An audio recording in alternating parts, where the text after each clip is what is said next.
a person is not a product. And the problem with the whole IVF process, the way you create a child is the same way you create a product.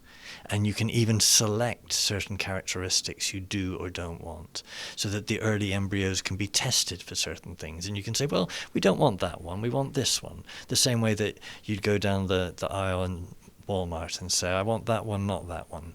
Mm-hmm. That's the way you choose a product, and that's fine for a product, that's a thing. But we don't treat persons the way we treat things. What's up, guys? Welcome to another episode of Logos Podcast. This is Max. This is Deacon Joey. And on today's episode, we've got a guest with us. A special guest, let us say, before Joey roasts me again for simply saying guest. Yeah, he's special. We've had him on now for, this is the third time. This is the hat trick. The hat trick. The trifecta. The bicycle. The tricycle. That. Father, sorry, you don't deserve that. Father, how are you, Father? Father Dylan James is his name. Father Dylan James. And it's a pleasure to be with you again. Yes. So for those of you who have not been with us, Father James came on for a conversation about contraception way back when. That was before we were on video. That's right. Platform. In our first studio, or original studio. Wow. And then he has since been on to talk about transgender ideology. Mm-hmm. So we just bring him on for the easy topics. That's right, Father. Would you agree with that assessment? It's just easy topics. Yep, that's my life. And we got another super easy one today. Not controversial, very easy to understand. Yeah, run of the mill. Most people agree with this. We're going to be talking about in vitro fertilization, IVF. That's right. So that's exciting. And Father James is a bioethicist by trade. Is that right? That's correct. That's what I am specialized in, and one of the things I teach in seminary. Yeah, so we're currently in Father James's bioethics class, which is probably our worst class. We were just talking about this, Joe. I think it's interesting because that parallels the students there as well. Well, the feeling is mutual, and Father James has slowly developed the capacity to give it back to us. That's right. This is great, and also, guys, Father James generously flew in from England, to have this conversation with us. So, Father James, thank you for that. You may have noticed the accent. We're sorry. No, I'm just kidding. I'll try to edit it as best as I can, but there's only so much I can do. No, to his credit, right before we started this episode, he was asking us how to pronounce an English word better, more American. That's right. Yeah, better. Better. With two D's in it. Yeah, that's right. He also made fun of me for saying, I said water earlier. He goes, water. I said, no, Father, water. He goes, okay, water. I'm like, yeah. Okay, so Father James, we're very happy to have you on. Before we get started talking about this very important subject we are really grateful that you're here to share your expertise with us in all seriousness, I want to just shout out some of our newer patrons. So Peter Scheck, thank you for your support. Also Chip Body, you're the man. We are so grateful for you. Very grateful. And all of our patrons really who have continued to support us throughout this project. Thank you so much. We're praying for you always. At least I am. Max is.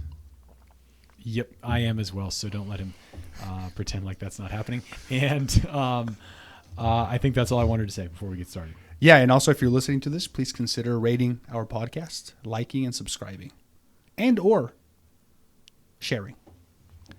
Or all of the above. Or all of the above. But thank you for tuning in. I think this is a very important topic, Father. And I'm glad that you're with us because in all honesty and transparency with you, Father, the class that we've had with you has been very helpful in this regard. It's true. And when some of the controversies surrounding IVF and some of the legislations, particularly in the state of Alabama, for example, that have caused and stirred some controversy, we were literally taking the class on this particular subject as those laws were being promulgated and considered. So thank you. Yeah. Yeah. Well, and lots of the stuff we've done in class is not unique to me. So the church actually has a wealth of really clear, good pastoral thinking on this. And yet, bizarrely, so many people are completely unaware of it. And I think that's part of the reason why we wanted to talk about this, right? Yeah. Part of the reason we wanted to talk about this is precisely because, one, we were taking a class on it, and the church has a robust articulation of what IVF is and how she morally analyzes IVF, of which, as you're pointing out, not many people have considered or taken seriously as a potential erroneous practice or improper practice. More so people have just deemed it as the next solution to sterility. Yeah, Father, I'm curious, of all the things we talk about in bioethics, where do you see this issue kind of ranking? Do you think this is in terms of importance in your own pastoral ministry? Has it, does it come up? That would be a very difficult thing to assess. Most of the time I come across it is when someone's only raising it years after the event. Yeah. Most parishioners, if they're using IVF, don't even realize it's a moral question. Right. So they're not likely to discuss it. Yeah. And sometimes it's years after that then, and maybe in confession, someone will have heard something, listened to a podcast, and suddenly thought, oh, wow, is that what I did? And is that the significance of it? And that's part of your assessment, Father, right? Is that just people aren't asking exactly what IVF is. Exactly, yes. Yes. Which actually leads us into a very important point that we want to make at the beginning of this of this episode, before we even say anything more about IVF. Father James, you actually pointed out that we should make a couple of clarifications right at the beginning. And so what did you want to say to our listeners? My first point is just the importance of being clear that somebody who's been created via IVF is a person, that they have dignity. So if the church is critical of the process by which somebody comes about, it's not critical of the person who has come about by that process. That person has as much dignity as everybody else, needs to be treated that way. We need to speak in, so if we're critiquing a practice, we need to not critique the person who's come out, but the way they've come.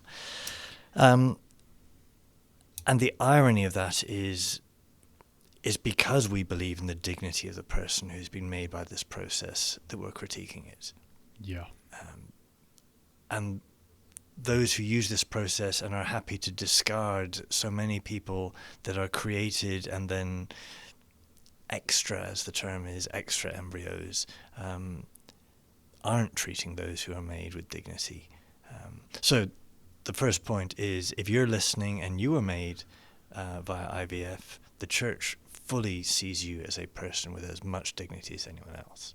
And in line with that reasoning, as we talk about IVF, we're not here to condemn two things. We're not here to condemn, as you said, Father, those who have been produced via the IVF process, right? You have as much dignity as the next person.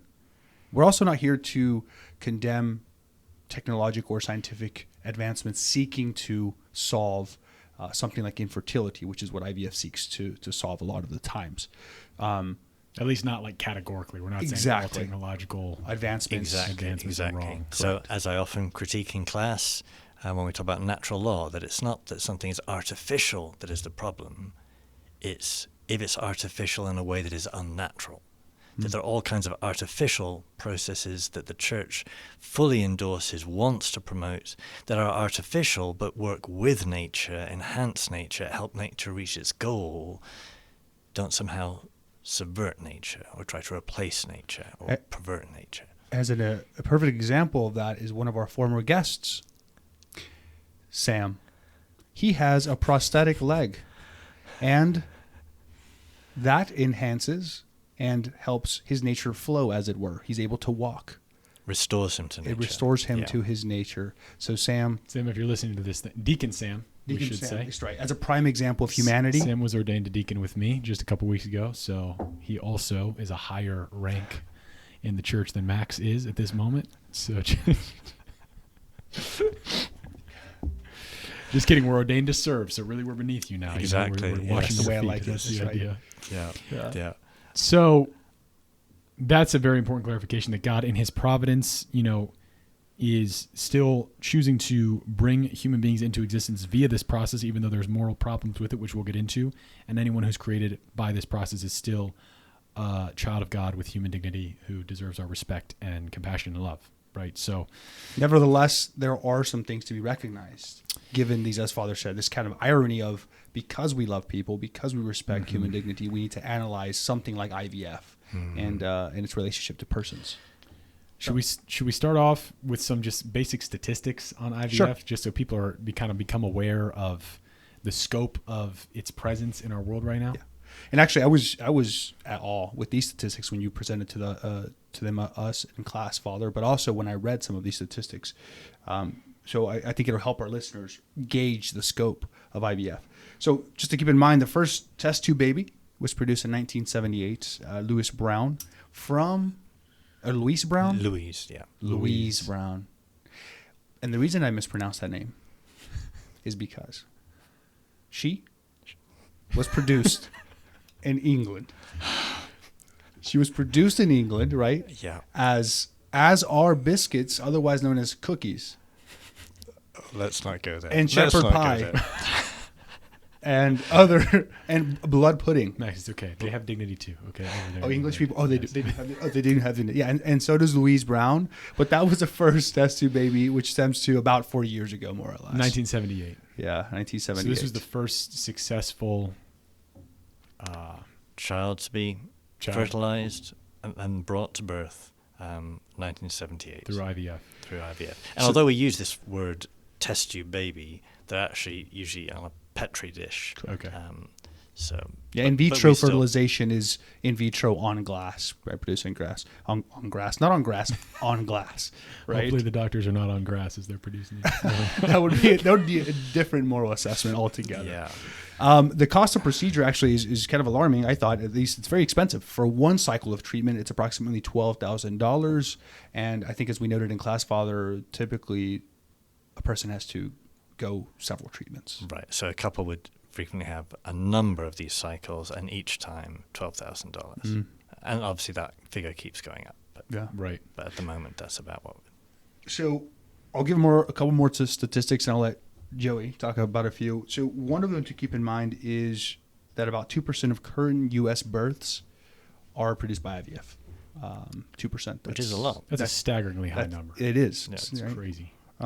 Per year, approximately 70 to 80,000 IVF births, again, in the U.S. are produced, right?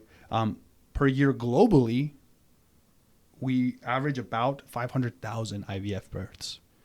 A total over 1 million IVF births in the U.S. alone since 1980, approximately.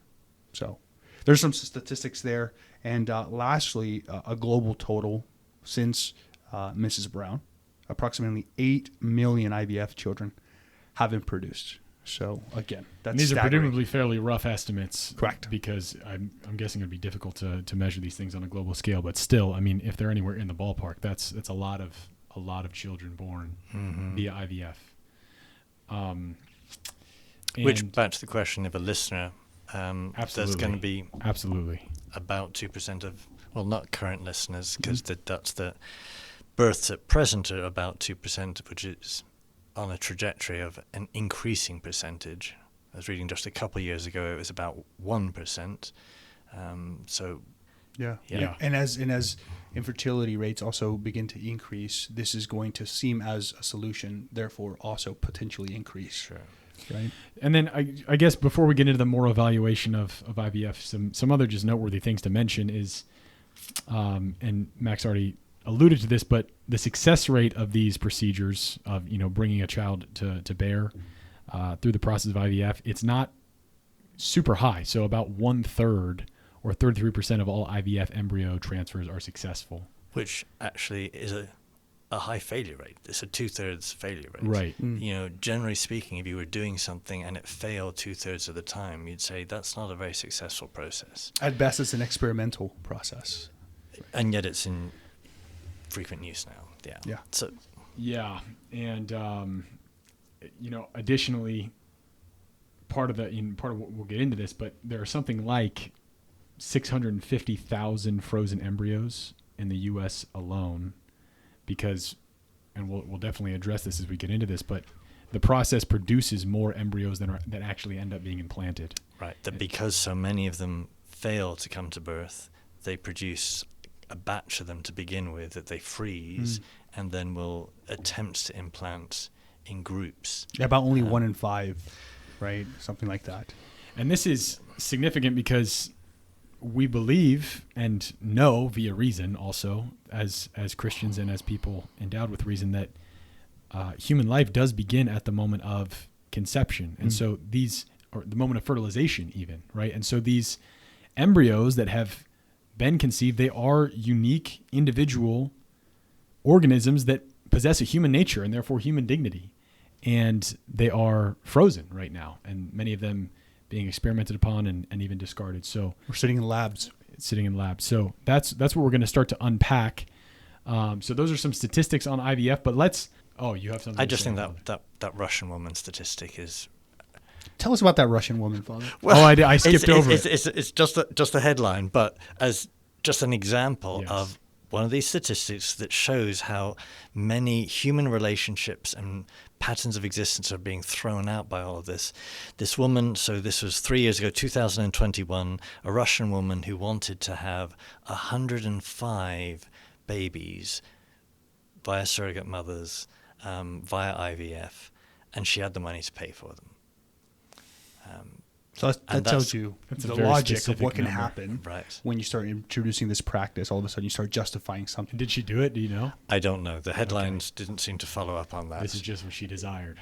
And she had the money for it. And the question is, why would you say no? What is your criteria for saying no? What's your criteria for saying, look, there's something weird about what's being proposed there? Well, yeah.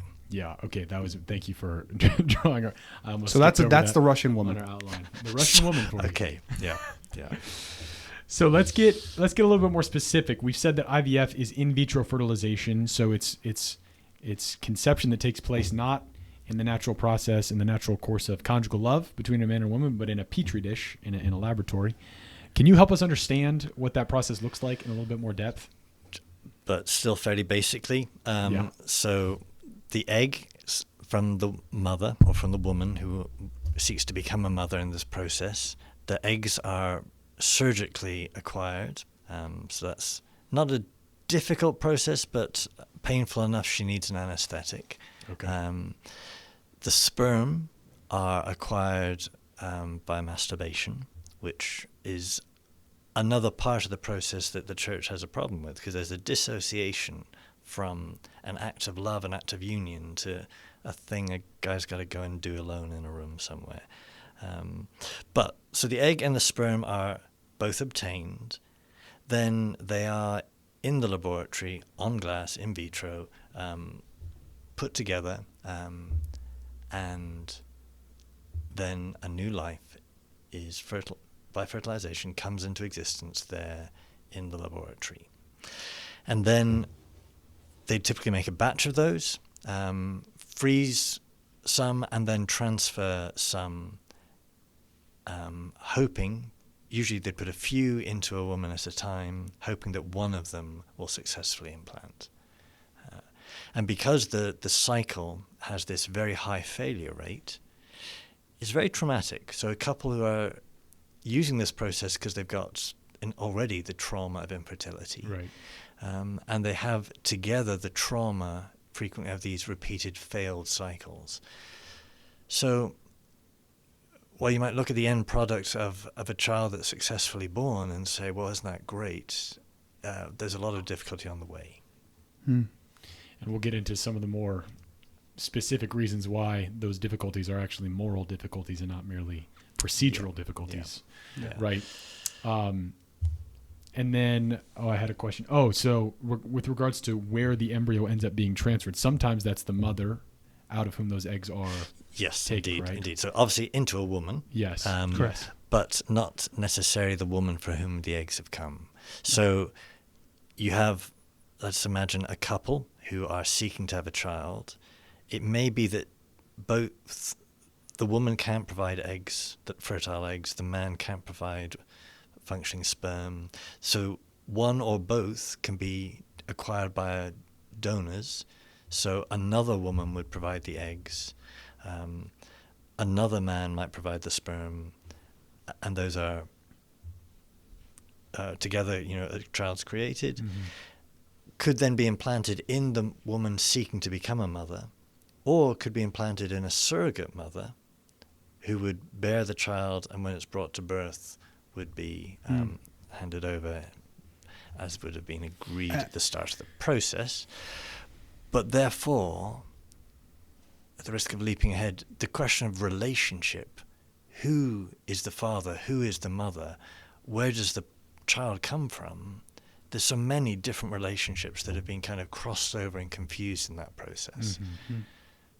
And that question that will haunt this process through and through is, what do we do with the leftover embryos amidst this process? Yes, right? And yes. that's a question that part of, I think, the legislation in the state of Alabama is considering, like, what do we do? I think now that this has brought up to kind of the sensitivity of the popular person, it's worth our consideration here. Mm-hmm. Yeah. So, Absolutely. yeah. So that's the basic process in broad terms. Again, we could be more scientifically precise, but we're not scientists. So now let's talk about what we do have some competence in, or at least you have some competence in, Father, which is bioethics. So what's wrong with IVF? Like, let's get it, because I guess we could have said this more clearly at the outset, but the church teaches that IVF is not moral. Right, Correct. Indeed. That the process is wrong. The process is contrary to several dignities, rights. We'll unpack this as we go along, but that there are two goods that the church holds to that guides her thinking in all of this. One is the dignity of the child, and the other is the nature of what conjugal love, married love is. That the bodily nature of how a man and a woman, a husband and a wife, come together and have a child, the nature of that is a good that the church holds on to and seeks to foster. And the dignity of the child in the process is the other key good. If we're going to try and unpack this, I think that the way the Catechism phrases this, it addresses three rights or alleged rights.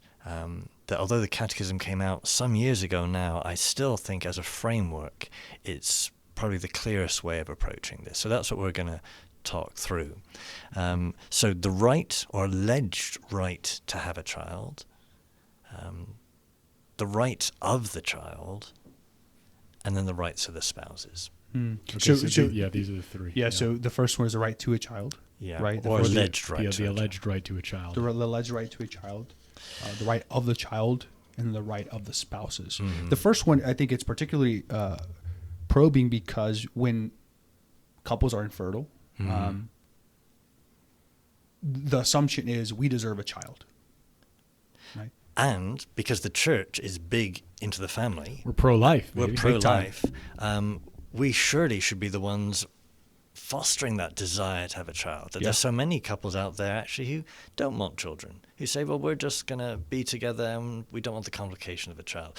The church believes a child is a great thing, a gift. Which is why people are often confused, I think, initially when they hear the Yeah. church saying, Right. yeah, IVF is wrong. They're like, what? I thought you loved babies. I thought you wanted new life to come to the world. I thought you saw the dignity of children. So Why are you telling us no, church? Why are you telling us we can't do IVF? We want a child. So, and this is important, right? Because people, as Max said, who engage in IVF, they often desire a child, Right. right? They desire a child, and it's good and right and proper to desire a child. The flip side of that, and can I read a line from the Catechism on this? Yes. In terms of just pastorally, and as a pastor myself, the pain of infertility. So what does the church say? And here I'm quoting from the Catechism that says, couples who discover that they are sterile suffer greatly. And then it quotes scripture, what will you give me, asks Abraham of God, for I continue childless. And Rachel cries to her husband Jacob, give me children, or I shall die. The scriptural narrative again and again, to not have a child is seen as one of the great sufferings, the great afflictions. So the church really does acknowledge that. If a couple is experiencing that, if the church is saying IVF isn't the solution, it's not because the church thinks, well, you just don't have a problem. No, to not have a child and you're married and marriage is ordered towards children, that is a real suffering. And I'm sure you've walked with couples as a pastor, Father, who are dealing with this and really Yes, suffering yes. through it, right? Yeah, indeed. Yeah, and in line with what you said, Father, it's not as if the church is just trying to wave a finger at you or tell you no. A catechism quote right after the one you just mentioned talks about the fact that research should be aimed at reducing human sterility, is to be encouraged on condition that it is placed at the service of the human person and of his inalienable rights and his true and integral good according to the design and will of God.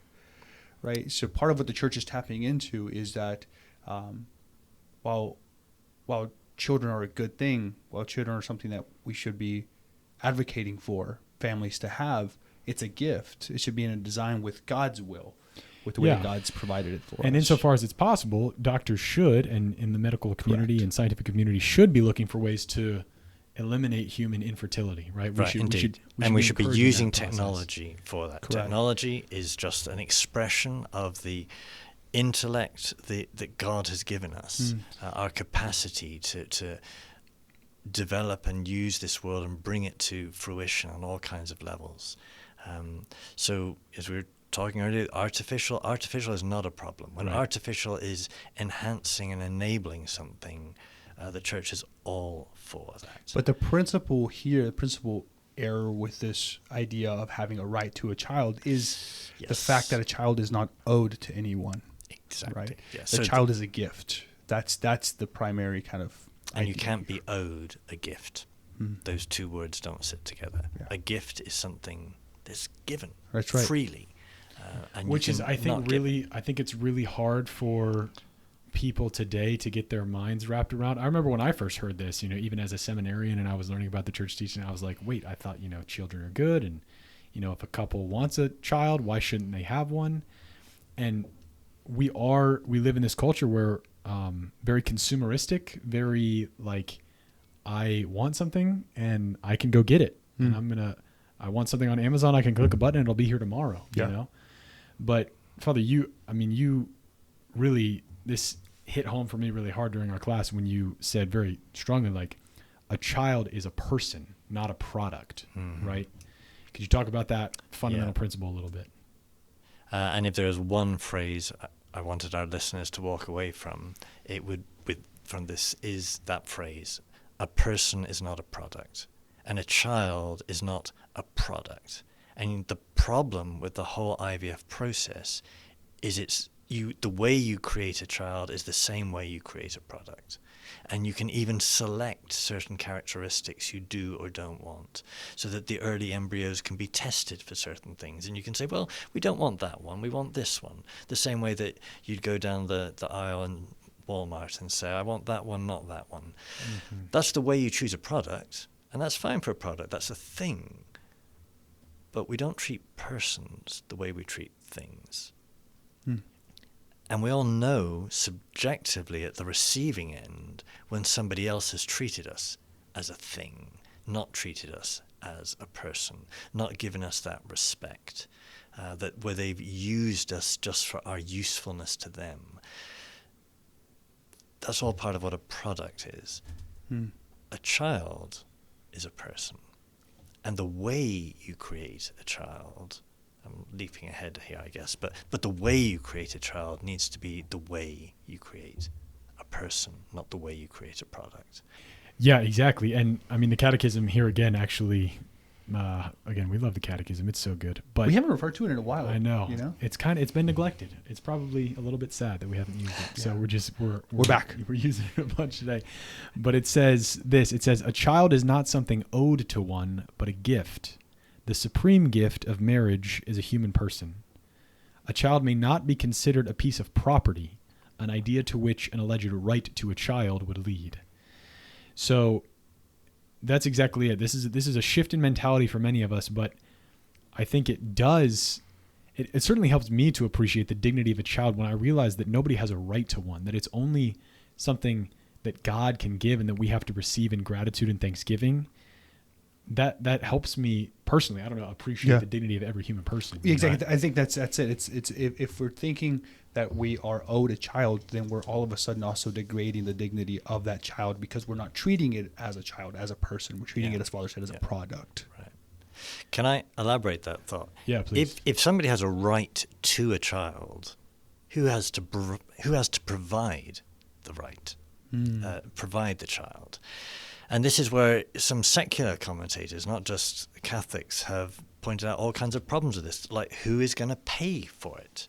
If you've got a right to it, well, then somebody else has a duty to pay for it. Well, who's going to pay? Does the government have a duty to pay?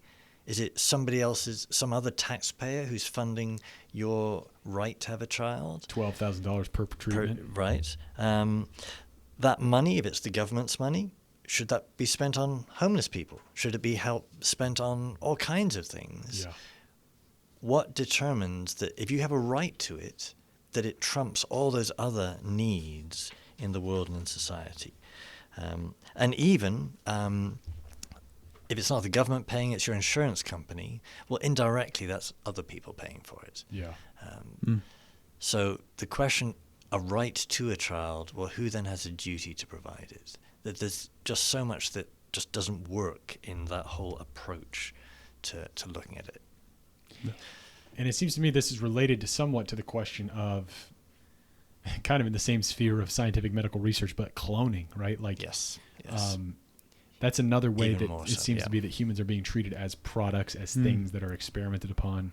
And most people would say that act is terrible. We should not be doing that, right? When the communist regime was doing that, when the fascists were trying to attempt this is not something that people were just on board with. People still today make movies kind of joking about the horrendous act that is cloning. And yet, when IVF is provided as a solution, it's kind of just overlooked Yeah. in its relation to this. And that the cloning is just taking the IVF process to its logical conclusion. That we can create somebody as a product. Well, I want him to be blonde, to be blue-eyed. I know a guy like that. Yeah. Yeah, I do. And I oftentimes wonder if he was actually made in a lab, and yeah, right. right? Because he's like As 6'4". As opposed to maybe he wonders whether he could have had brown eyes and Mexican hair. He probably doesn't wonder that because for other reasons. Oh my gosh. But there's obviously the stereotype in the Aryan race Nazi propaganda is how can you multiply these Aryans? How can you, Joe? Do you Man, know? I have no comment. You don't know how to do that. Wow. In this regard. But we pretty much all recognize that there's a problem with that. The notion that somebody is predetermined, and to put that in a more likely modern context, parents, they want their child to be perfect at playing football. So they pre-select and program genetically a child that will be better at football, or a child that will be better at basketball, whatever their favorite sport is, or the child that has the perfect fingers for playing the piano. It's contrary to your dignity for somebody to pre-design you. For their own subjective ends. Correct. Right. And I'd say one reason that people, even with that principle, might still think, oh, this is fine, is, there's this attitude that we've talked about in our bioethics class, Father, of, contemporary man who thinks we've got the technology, we can do this, we should do this, right? Like, if science and technology has the ability to go to these lengths, we must see how far we can go with our manipulation of nature, with our control over things. And we want to say, like, no, like, technology is good, But not all progress is positive. not all progress is positive, Right. and not all experiments are morally valid, right? Yeah. Even if they do solve an issue, perceived or real. Yeah. Right. So yeah. So nobody has a right to a child, which is part of the problem with the IVF process, is that mentality driving the whole thing. I'm owed a child, and therefore I'm going to go make one, even if God is not granting me one in accordance with, his designs. Now, the second right that we talked about considering was the right of the child. Right, which is a real right. It's not an alleged right. But the child himself, herself, is a person, has rights, and has a right, therefore, to be treated as in a certain way from the first moments of its existence. And that means to therefore not be brought about in a way that's contrary to the dignity of a person as opposed to a product.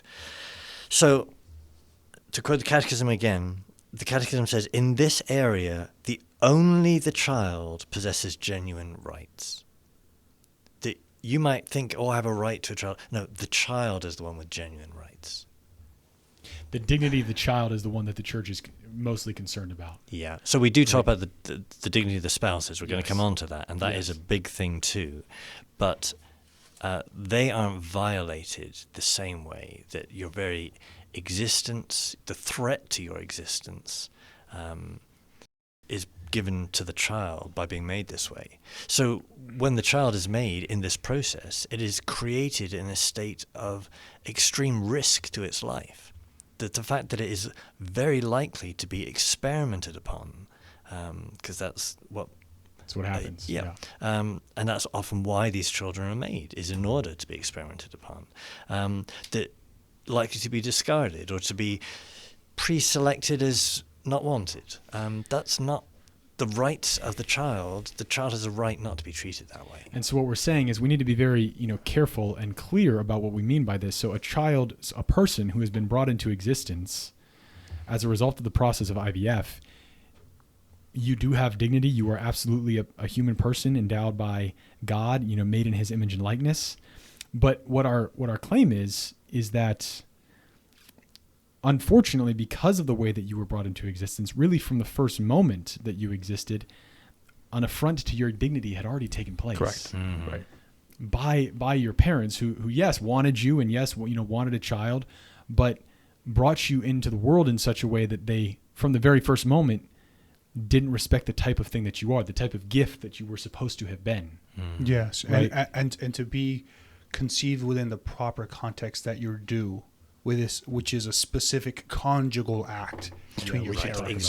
exactly, yes. Right? So the child is due something. He's due his life within this conjugal act specific to him. Yeah, help us unpack And- that further. Well, let's flip that around first and say, who is the father? In IVF, in a sense, the real father is the technician, the one who's moving the bits about, moving the egg, moving the sperm. A technician has replaced that parental, caring role. Who is your father? Who is your mother? A technician.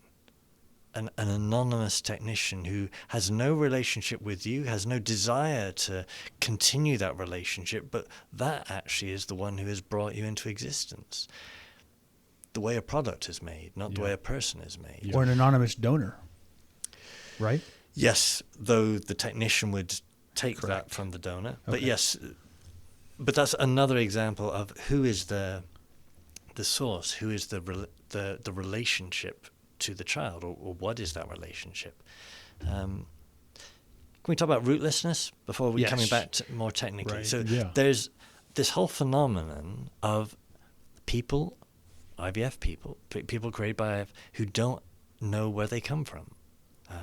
So we've known for huge parts of human existence, children that are raised in adoption often really have a desire to know who their real biological parents are, where they came from, what their hometown was, that people will try to trace the orphanage where they came from, to know the town, the culture, the race, all kinds of things that people want to know where they come from. It's important to us. And who their parents are, right? Not just a place, but like, I want to find out this area so that I can know where my parents Who I possibly come were. from. Yeah. Right. So at this stage in history now, decades of IVF being a common procedure, we now have multiple testimonies from people who complain about this phenomenon of rootlessness, that they don't know where they come from because of how they've been brought into existence. Father, can I ask you a question related to this? Because you brought it up, and I think it's an important consideration for our listeners to think about.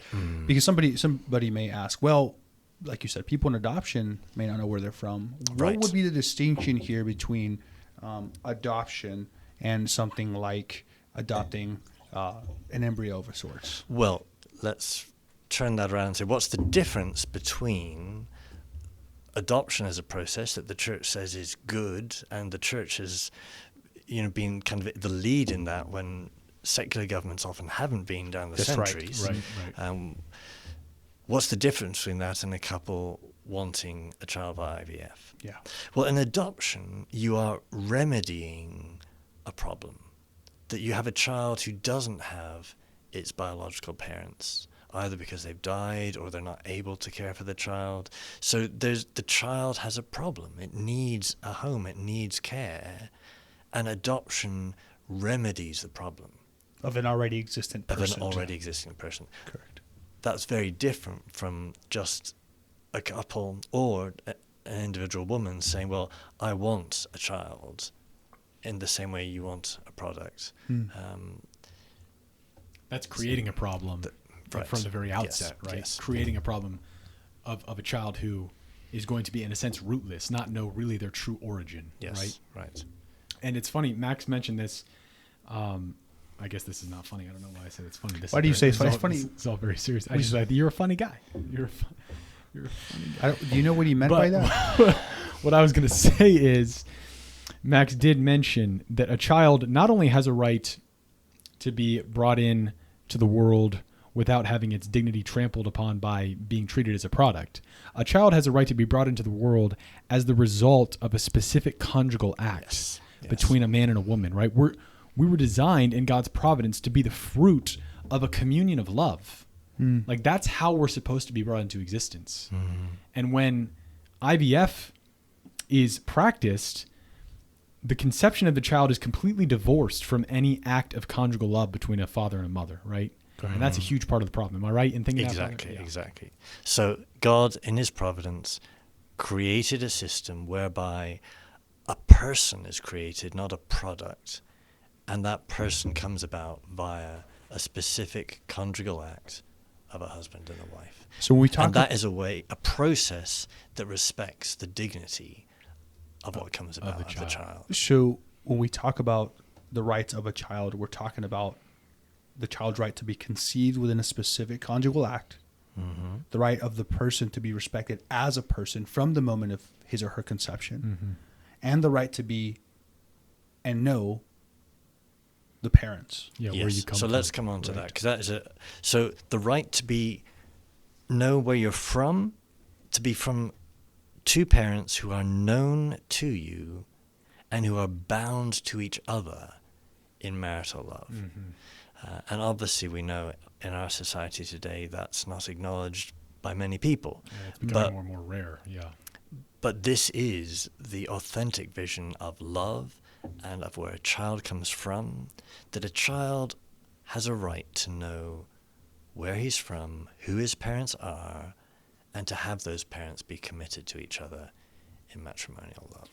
So the church thinks that IVF is wrong in part because couples don't really have a right to a child, in part because it's trying to defend the rights of the child that we've just enumerated. Exactly. But then also, and thirdly, the Catechism mentioned, because the church is trying to defend and protect the rights of the spouses. Yes. Right? Yes. So this is the third right that we want to consider. Yes. Let's unpack that a little bit. Okay.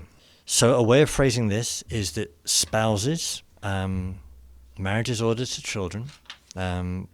Spouses, therefore, have a natural desire to have a child, or should have a desire to have a child, but they have a right to become a parent with and through their spouse. That you have a right to your spouse assisting you in having a child, but that right isn't a right that can be communicated or passed on to somebody else. There are some rights, some duties, some obligations that you can't just pass on to another person. Janet Smith in her book talks about how it would be odd to have a boss have his secretary go and watch his son's ball game. That would be awkward. It would be awkward, it'd be weird. The father has a relationship to the child at the ball game. The father should be going. There are some duties it's wrong to pass on to somebody else. And related to the IVF procedure, here the one who's intercepting the act would be the technician, for example. Yeah. Right? So the act that's due to the father here is replaced by, with the right of the father is now given over, as you said, to the technician who doesn't have a right to that act. Yes. And it could also be the father is replaced by the other man who's donated sperm. A sperm donor. Yeah. Correct. The mother is replaced by another woman who's donated egg. Or a womb, right? Right, yes, if it's a surrogate mother. Yeah. So all kinds of different relationships here that are all being confused, twisted. So what the church is saying about the rights of the spouses is that the spouses with each other, to each other, have obligations, but have rights that mirror those obligations that can only be satisfied by their own spouse and can't be passed to someone else. Sorry to cut you off. That just makes perfect sense to me. Like, if I were going to have a child, which now I'm not because I just made a promise of celibacy. So you're not going to have a child, but somebody else, if in the case that they want a child. But I'm just thinking, like, experientially, if I were married to a woman and we're going to have a child with her, and a sperm donor was the one who ended up being the source of my wife's impregnation, like, no matter how hard I tried to think of this as my child because it came from my wife, it would be so like every time I would be like, that's not my kid, you know? Yeah. And also we've been talking about the importance of fatherhood via this process. Yeah. But one of the things you pointed out in class, Father, that I thought was very important is also that this idea defends the dignity of the woman. Exactly. Right? Because the woman is not just some instrument to be pumped in full of semen. She's not just an incubator. Not an incubator. Right. Yes, She's not an incubator. yes. She's a woman, right? And she's to be respected also as a person in this process of conceiving or fertilization. And so a surrogate mother who is quite literally being treated, her body is being treated as an incubator. And yes, she has presumably agreed to that process. But she's still being treated as an incubator. Yeah. Being instrumentalized.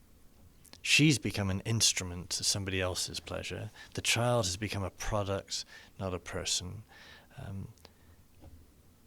There are just so many different relationships here that have been twisted, lost. So these are some of the fundamental issues with IVF that we've just articulated here. A related issue that could be a whole nother podcast is the fact that, well, we have all these extra frozen embryos now, right? Exactly, yeah. And so the question naturally arises, what to do with them. They're human beings. They've been brought into existence. And this is the issue right now in the state of Alabama, for Right. example. How do we deal with these frozen embryos? So, to your point. Yeah, and I just, Father, I think you made the point, like the fact that this question even exists at all is another indicator of the problematic aspect of, these procedures, right? Exactly. I think John Paul II even said that this almost is it's almost an unsolvable moral question, right? Because we've got all these.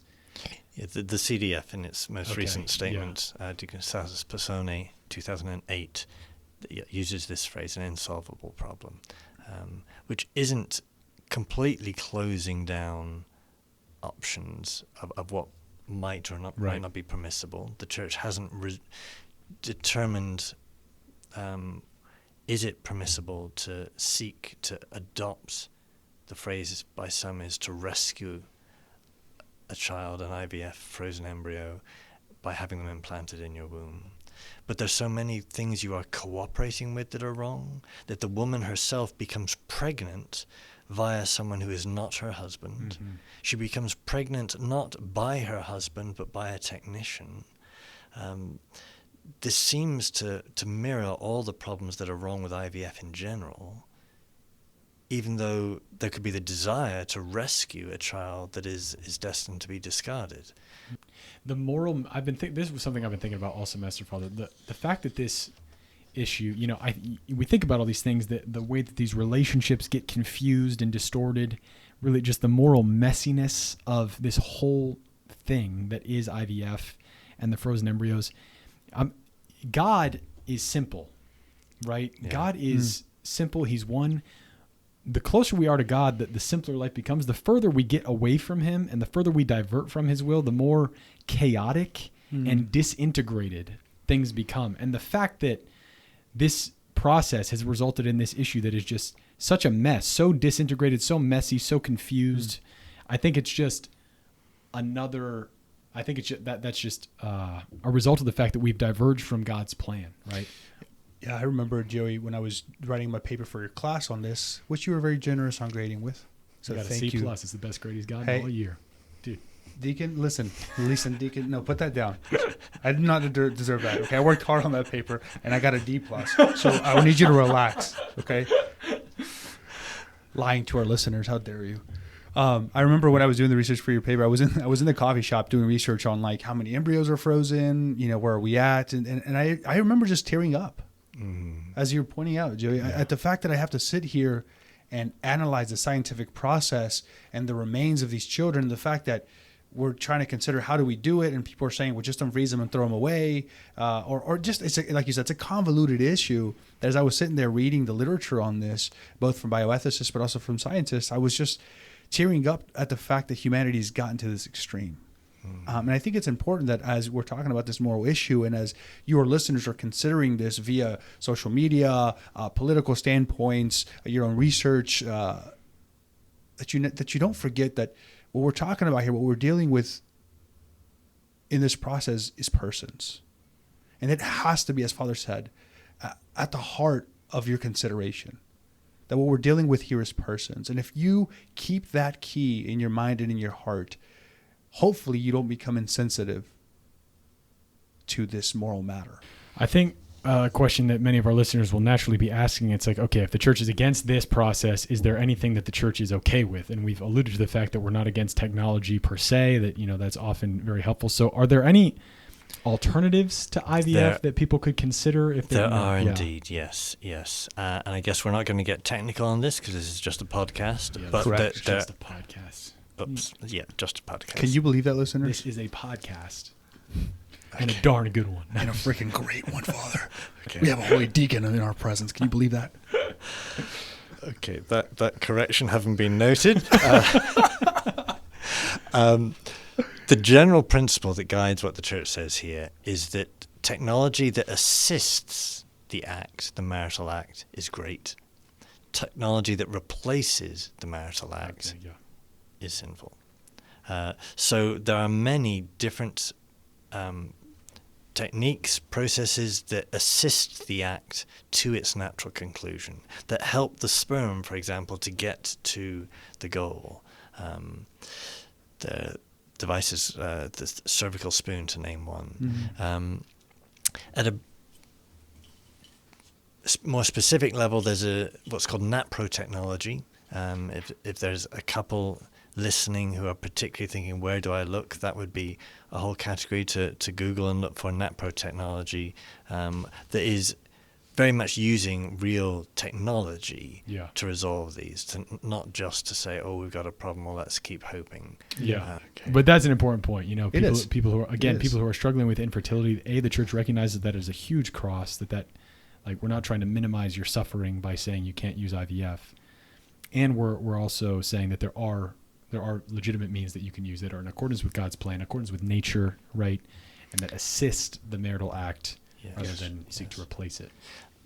Though I suppose we do need to add the caveat there isn't any technique that is always going to work. Yeah. So there will always be some couples who will simply not be able to have a child. And that will remain a suffering. The great good of adoption is one route for a couple in that situation, where they can remedy the situation, the suffering of a child that doesn't have a home, in the context of their own suffering of not having their own child. So although we're saying IVF isn't the solution, IVF is contrary to the child's dignity, contrary to the couple's dignity, that you don't have a right to a child. And we're also saying there are some very real techniques, NAPRO technology that we've just named, that are very likely to be of help. There will be some couples for whom they simply won't be able to have a child of their own. And that's not to undermine, again, those dealing with infertility, those couples dealing with infertility. The church recognizes time and time again that it is a cross, that is a difficult situation. I don't pretend to know the ins and outs of how that situation works, but I can imagine that's a very painful process for the couple when they figure out that they can't conceive or a child amidst their act of love, the marital union. Incidentally, we do have a classmate who was just ordained a deacon, Yeah. and very shortly before he was ordained a deacon, his one of his family members who had been struggling to conceive for many years, and then decided that they were going to adopt. They very shortly before the ordination, finally were able to adopt a son. And then our classmate was ordained a deacon and got to baptize his nephew on the day of his ordination. Only a couple hours after Just the ordination. Incredibly. Well, all that to say, that's a powerful witness in my mind of, yes, infertility is a suffering. Yes, sometimes it's not able to be remedied even by the assistive technologies that exist. But adoption is a real source of joy and fruitfulness in a marriage, and can be something that is looked into for sure. This has been a great conversation. I hope you've enjoyed it, Father. Hopefully, It's been a pleasure to be with you again. It's we're going to have an oral exam at the end of your class, and I was hoping this could just kind of substitute for that. Hey, not too bad. You can keep hoping. Yeah. See how we get treated around here. Father, before we finish, do you have any concluding remarks related to this whole issue, everything we've just talked about for our listeners, things that you don't have to, but... No, I think we've kind of pulled together and summarized already what we've been saying. Any compliments to the host of this podcast, or No. You said no. This is a great podcast. Thank you, Father. Yeah, this is a great podcast. It's Thank been you. a privilege to be working with you, teaching you here. Or teaching us what he can, Somebody write this because the down. vessels are kind of broken. He's doing we're like Play-Doh. He's just trying to mold us together. He's doing his best here. But Father, thank you to your witness for your witness as a priest, as a bioethicist, and really taking the research serious. One of the reasons that I've enjoyed this class particularly, I think Joey and I and my classmates have shared it, is thinking, well, Father James actually really cares about this stuff and takes it serious, and we're reaping the fruits of that and your research and discipline. So thank you for that. Yeah. So guys, we hope you enjoyed the episode. We hope that the truths that you encountered brought you closer to our Lord Jesus Christ, the Logos. And as always, God bless.